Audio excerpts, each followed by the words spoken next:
Now, over the next few videos, we're going to take the CPU and how we interface with it to the next level.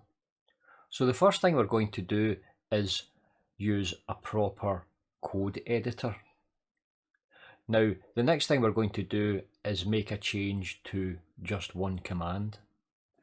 So considering we have about 100 or so commands, only having to update or upgrade one of them, I think we're doing quite well. So we'll show you that in one of the videos. Now, finally, we're going to take a look at all of the commands that we have and just go over them and make sure that we do understand how they work. And this will help us out for the coding that's going to come up through the rest of the course. So that said, the first thing we want to do is get access to Visual Studio Code Editor. Now, if you've got a setup already and you're happy with it and you don't want to bother using Visual Studio Code Editor and you've got a different editor that you're using, or if you're happy to just use your own process, well, that's fine. You don't need to bother doing this.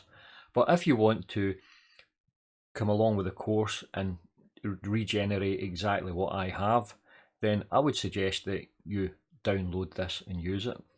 Now, I've did everything on Windows, so if you don't have a Windows based, it'll be slightly different, okay? But if you've got any problems generating this process, then get in touch and I'll see if I can help you out.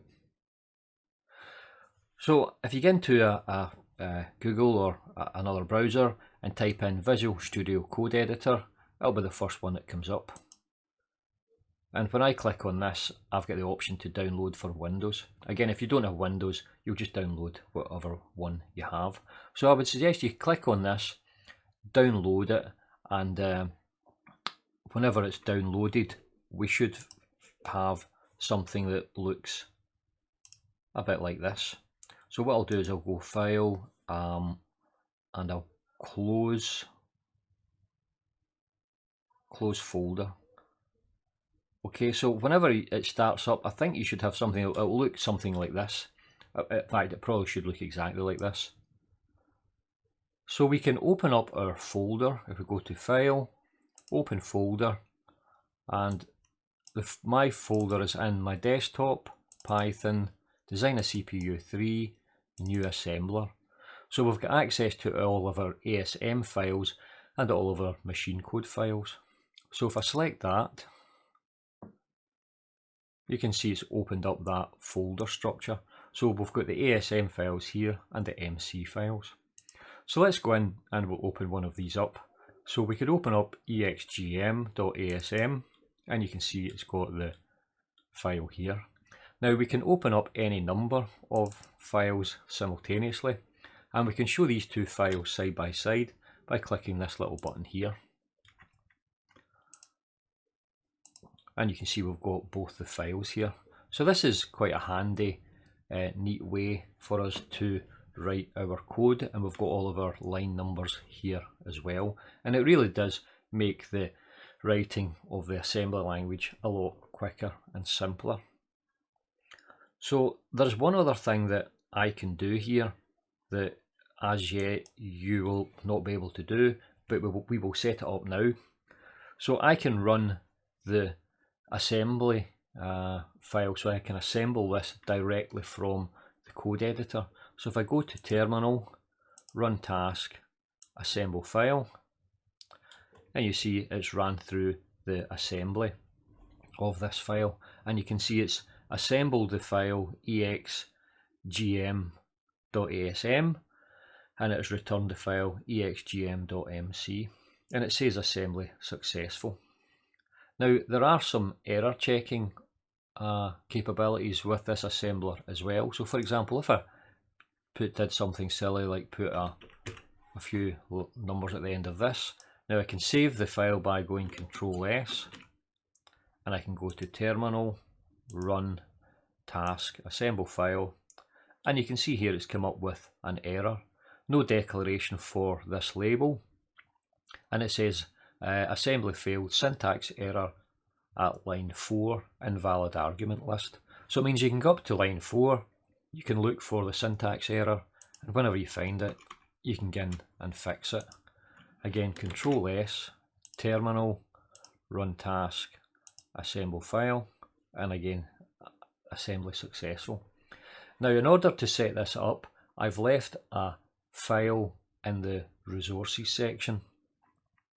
So you'll notice here that we have a .vs code, so you should have this folder here sitting here as well as part of the setup for the Visual Studio Code Editor. So if you head into this .vs code, then you'll see we've got this file called tasks.json. So this is the file here. So what you have to do is, I will leave a copy of this file exactly as it is here, and you can place this file into this folder here, which is the .vs code.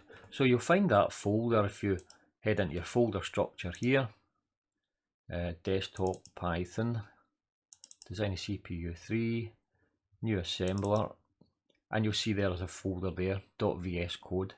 Okay, it's in the same level as the MC and the ASM. And you just place that file that's in the resources section into this folder here. Now that should allow you to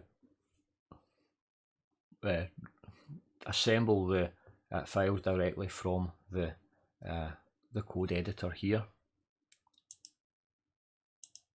So hopefully you're able to get that set up. If you've got any problems, then get in contact and I'll give you a hand. You know, if it's a non-Windows based setup that you have, then possibly this .vs code it looks slightly different.